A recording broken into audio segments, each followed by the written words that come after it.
जय हिंद दोस्तों, स्वागत है आपके अपने यूट्यूब चैनल संघर्ष पाठशाला में। दोस्तों, हमने अंकगणित का पहला अध्याय संख्या पद्धति स्टार्ट किया है, उसका अगला सेशन देखते हैं। दोस्तों, हमने पिछले वीडियो में आपको संख्या संबंधित कुछ तथ्य बताए थे। आगे संख्या के प्रकार हमने बताया था। आज उन्हीं प्रकारों में सभी संख्याओं को बारी बारी देखते हैं।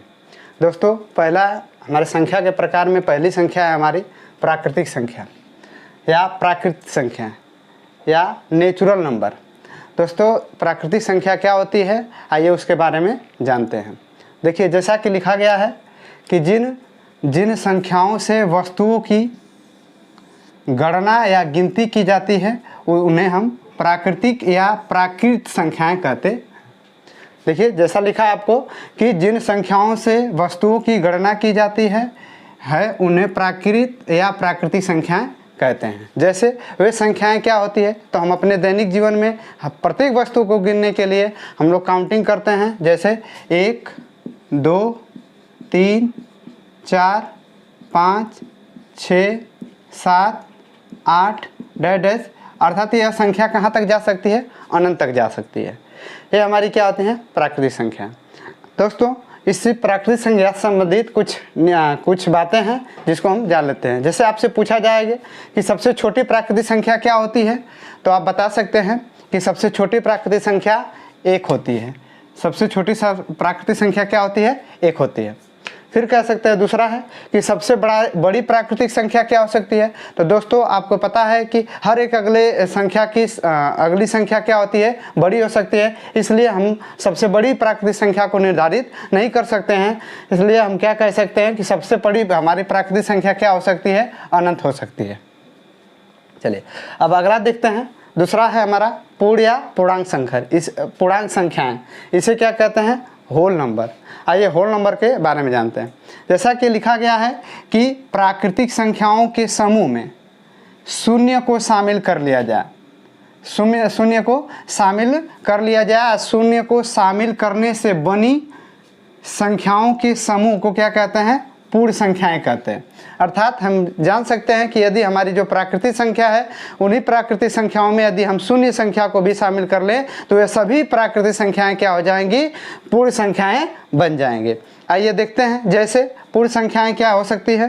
पूर्ण संख्याएं हमारी 0, 1, 2, 3, 4, 5, 6 डैश, ये भी कहाँ तक जा सकती है, अनंत तक जा सकती है। क्योंकि पूर्ण संख्या को भी हमें पता करने में असंभव बातें हैं। जैसे इन्हें पूर्ण संख्याएं भी क्या हो सकती है, अनंत तक हो सकती है। आइए देखते हैं पूर्ण संख्याओं से कुछ बातें हैं क्या है। पूछ दिया जाए आपसे कि सबसे छोटी पूर्ण संख्याएं क्या होती है, तो आप बता सकते हैं कि सबसे छोटी पूर्ण संख्याएं क्या होती है, शून्य होती है। क्या होती है, शून्य होती है। अगला है कि सबसे बड़ी पूर्ण संख्या क्या है। तो सबसे बड़ी पूर्ण संख्याओं को भी पता करना असंभव है। इसलिए हम कह सकते हैं कि सबसे बड़ी पूर्ण संख्याएं क्या हो सकती है, अनंत हो सकती है या इनफाइनाइट हो सकती है। आइए, अब हम इन्हीं पूर्ण संख्याओं से संबंधित कुछ तथ्य हैं जिसके बारे में हम जानते हैं। जैसे कि लिखा गया है कि शून्य एक पूर्ण संख्या है। शून्य क्या है, एक पूर्ण संख्या है, लेकिन प्राकृतिक संख्या नहीं है। यहाँ पे बताया जा रहा है कि शून्य क्या हो सकती है, एक प्राकृतिक संख्या, पूर्ण संख्या है, लेकिन यह प्राकृतिक संख्या नहीं है। अगला है नेक्स्ट, कह रहा है कि सभी प्राकृतिक संख्याएं क्या हो सकती हैं, पूर्ण हो सकती हैं। सभी पूर्ण संख्या हो सकती है, लेकिन सभी पूर्ण संख्याएं प्राकृतिक संख्याएं नहीं हो सकती है। ध्यान रखिए, कहा जा रहा है कि सभी प्राकृतिक संख्या पूर्ण संख्या हो सकती है, लेकिन सभी पूर्ण संख्या प्राकृतिक संख्या नहीं हो सकती है। आइए, जैसे मान सकते हैं, लिखा गया है कि 0 is whole number, 0 is whole number but not is natural number. अर्थात हम कह सकते हैं कि 0 क्या हो सकती है, एक पूर्ण संख्या हो सकती है, लेकिन यह प्राकृतिक संख्या कभी नहीं हो सकती है। आइए नेक्स्ट देखते हैं। अगली संख्या हमारी है पूर्ण संख्या या इंटीजर्स नंबर।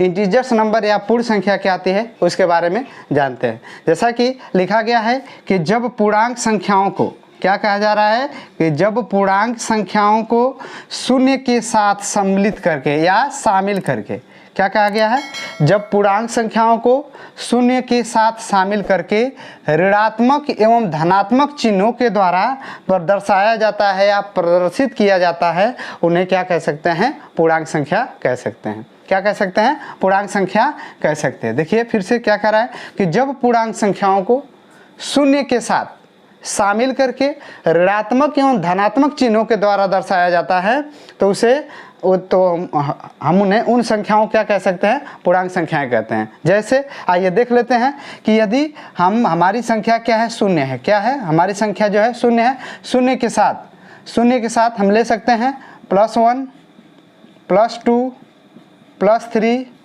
+4, एक कामा है, कामा कर करके और डैश डैश डैश अनंत तक। इसी प्रकार शून्य से पहले -1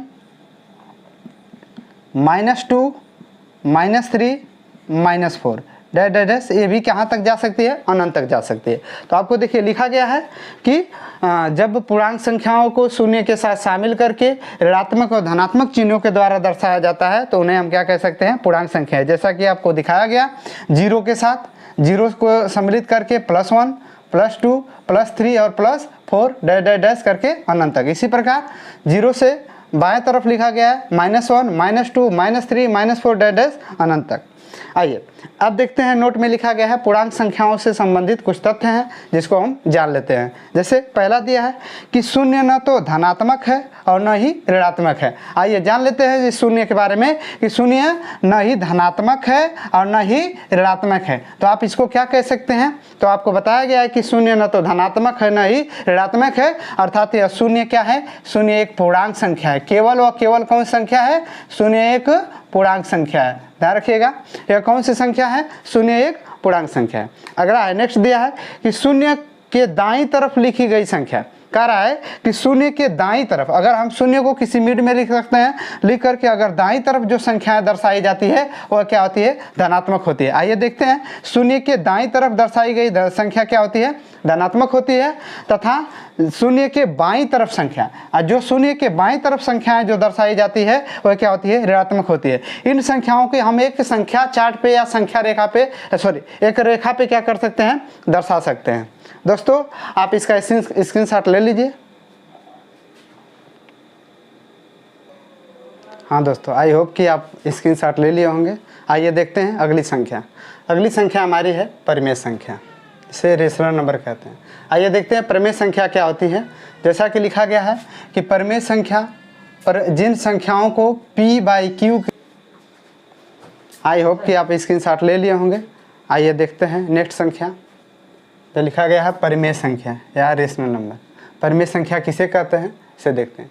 लिखा गया है जिन संख्याओं को P/Q या P/Q के रूप में लिखा जाता है उन्हें परिमेय संख्या कहते हैं। ऐसा लिखा है जहां P और Q एक पूर्णांक संख्या है, जो पूर्णांक संख्या के बारे में हम जान चुके हैं, लेकिन Q does not equal to 0, अर्थात Q का मान 0 नहीं होना चाहिए। यहाँ लिखा है हर का मान 0 नहीं होना चाहिए। जैसे देखते हैं संख्या 4 हमारी क्या है, एक परिमेय संख्या है। अब इसे देखते हैं क्या यह P/Q के रूप में लिखा गया है। हाँ, तो यह P/Q के रूप में लिखा जा सकता है। जैसे 4/1 लिख सकते हैं। अगली संख्या 2/3, इसी प्रकार -3, आगे इसी प्रकार -4/5 डैश डैश डैश etc। यह सभी क्या हो जाएंगे, यह सभी एक परिमेय संख्या होती है। आइए आगे देखते हैं। अगली संख्या हमारी क्या है, अपरिमेय संख्या। अपरिमेय संख्या अर्थात इर्रेशनल नंबर। इर्रेशनल नंबर क्या होती है कि जिन संख्याओं को P/Q या परिमेय संख्याओं के रूप में नहीं लिखा जा सकता है उन्हें हम क्या कह सकते हैं, अपरिमेय संख्या कह सकते हैं। जैसे लिखा गया है कि जिन संख्याओं को P/Q या परिमेय संख्याओं के रूप में नहीं लिखा जा सकता है उन्हें हम क्या कह सकते हैं, अपरिमेय संख्या कहते हैं। जैसे √3 √5 डैश डैश डैश ETC। यह सभी क्या हो सकती हैं, यह सभी संख्याएं क्या हो सकती हैं, अपरिमेय संख्या हो सकती है। आइए थोड़ा सा परिमेय संख्या के बारे में और देख लेते हैं। जैसे यदि √4 है, यदि क्या लिखा गया है, √4 है, तो यह √4 एक क्या हो सकती है, एक परिमेय संख्या हो सकती है। इसी प्रकार 22/7 एक क्या हो सकती है, परिमेय संख्या हो सकती है। अब इसमें भी देख लेते हैं, यह पाई जो होता है, पाई हमारी एक क्या होती है, अपरिमेय संख्या हो सकती है। क्या हो सकती है, अपरिमेय संख्या, लेकिन इसकी वैल्यू क्या है, 22/7 एक परिमेय संख्या है। आइए नेक्स्ट देखते हैं, सम संख्या। सम संख्याएं किसे कहते हैं दोस्तों? सम संख्याएं वे संख्याएं होती हैं जो संख्या 2 से भाग देने पर, जो संख्या 2 से भाग देने पर पूरी तरह से क्या हो जाती है, विभाजित हो जाती है, उसे हम क्या कह सकते हैं, सम संख्या कह सकते हैं। जैसे वह संख्या कहाँ से शुरू हो सकती है, स्वयं 2, संख्या स्वयं 2 भी है, 2 को 2 से हम भाग देंगे तो पूरी तरह से क्या हो जाएगी, विभाजित हो जाएगी। संख्या 4, संख्या 6, संख्या 8, संख्या 10, संख्या 12 डैश डैश डैश, ऐसे ही करते करते यह संख्या कहाँ तक हो सकती है, अनंत तक हो सकती है। आइए अब नेक्स्ट देखते हैं। नेक्स्ट हमारी क्या है, विषम संख्याएं। विषम संख्याएं किसे कहते हैं, वे विषम संख्या के बारे में जानते हैं। कह रहा है कि वे सभी संख्याएं या वे संख्याएं जो 2 से भाग देने पर पूरी तरह से विभाजित नहीं होती हैं, उसे हम क्या कह सकते हैं, विषम या ओड नंबर कह सकते हैं। तब कहा जा रहा है कि वे संख्या जिसमें हम 2 से भाग दें और वह भाग पूरी तरह से कटे ना, तो उसे हम क्या कहते हैं, उसे हम विषम संख्या कहते हैं। जैसे संख्या 1, यदि हम संख्या 1 में 2 से भाग देंगे तो यह संख्या 1 पूरी तरह से विभाजित नहीं होगी। संख्या 3, 5, 7, 9, 11, 13 डैश डैश डैश, अर्थात ये भी संख्याएं क्या हो सकती है, अनंत तक हो जाती है। आइए देखते हैं थोड़ा सम और विषम के बारे में।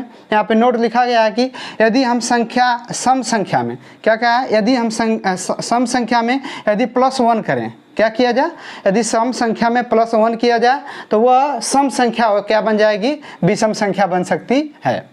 यदि हम किसी भी सम संख्या में यदि +1 कर दें तो वह सम संख्या परिवर्तित होकर क्या बन जाएगी, विषम संख्या बन जाएगी। अगला नेक्स्ट है, यदि हम विषम संख्या में किसी भी विषम संख्या में +1 कर दें, किसी भी विषम संख्या में यदि हम +1 कर दें तो वह विषम संख्या क्या हो जाएगी, सम संख्याएं बन सकती है। देखिए आइए नेक्स्ट देखते हैं। नेक्स्ट हमारा है वास्तविक संख्या या रियल नंबर।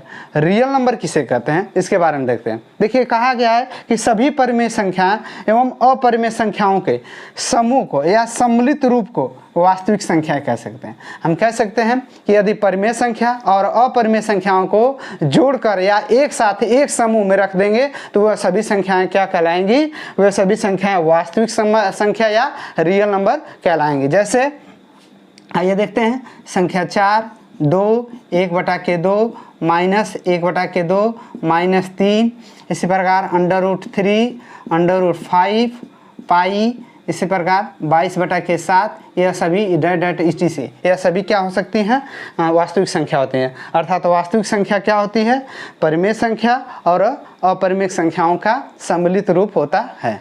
दोस्तों आइए आप इसका स्क्रीनशॉट ले लीजिए। आइए नेक्स्ट संख्या देखते हैं। अगली संख्या हमारी है भाज्य संख्या या कंपोजिट नंबर। कंपोजिट नंबर या भाज्य संख्या किसे कहते हैं उसके बारे में देखते हैं। जैसे लिखा है, वे सभी संख्याएं जो 1 से, स्वयं से तथा इसके अतिरिक्त संख्या से भाग लग सके या उसमें भाग दिया जा सके, उन्हें भाज्य संख्या कहते हैं। भाज्य संख्याओं की कम से कम 3 गुणनखंड होना चाहिए। कितना होना चाहिए, किसी भी भाज्य संख्या की कम से कम कितने गुणनखंड होना चाहिए, 3 गुणनखंड होना चाहिए। आइए देखते हैं, पहली भाज्य संख्या हमारी 4 होगी। कितने हो जाएगी, 4 हो जाएगी। 4 के देखते हैं कम से कम कहा जा रहा है कि 3 गुणनखंड। तो देखिए यह भाज्य संख्या 1 से, 2 से और स्वयं 4 से विभाजित हो सकती है। तो देखिए इसके कम से कम कितने हो जाएंगे, 3 गुणनखंड हो जाएंगे। अगली संख्या हमारी है 9। अगली संख्या 6। अगली संख्या 9, 15 ETC। अर्थात इन संख्याओं को भी देख लेते हैं। जैसे 6 के गुणनखंड स्वयं से विभाजित होगा, 2 से विभाजित होगा, 3 से विभाजित होगा और 6 से विभाजित होगा। तो आप देख सकते हैं कहा गया है कि भाज्य संख्याओं की कम से कम कितने गुणनखंड हो, 3 गुणनखंड हो, और अधिकतम कितना हो भी हो सकती है। देखिए आप देख सकते हैं 6 की गुणनखंडों की संख्या 1, 2, 3 और 6 हो सकती है। आइए भाज्य संख्या के बारे में कुछ जान लेते हैं। कह रहा है कि सबसे छोटी भाज्य संख्याएं क्या होती है। तो आपसे पूछा जाएगा कि सबसे छोटी भाज्य संख्याएं क्या हो सकती है, तो सबसे छोटी भाज्य संख्याएं 4 होगी।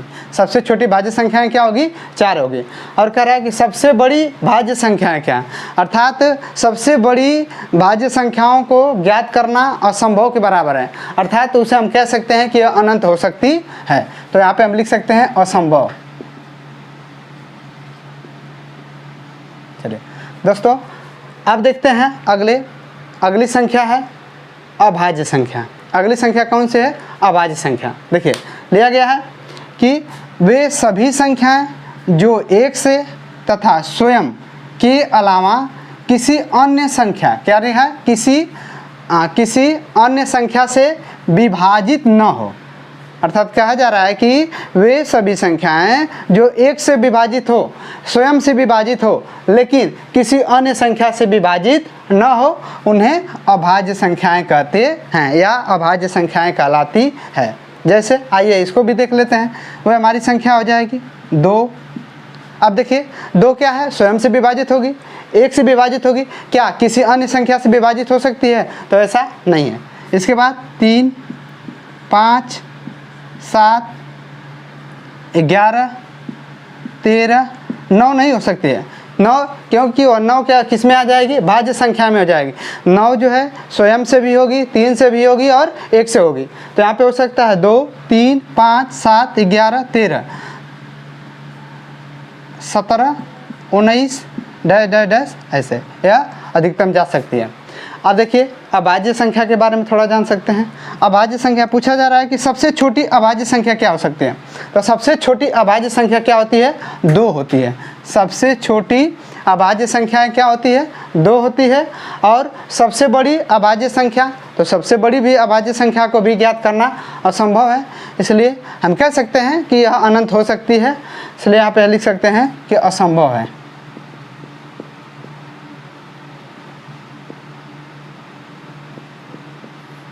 आइए अब कह रहा है कि यौगिक संख्या या कंपाउंड नंबर। लास्ट हमारा है यौगिक संख्या या कंपाउंड नंबर।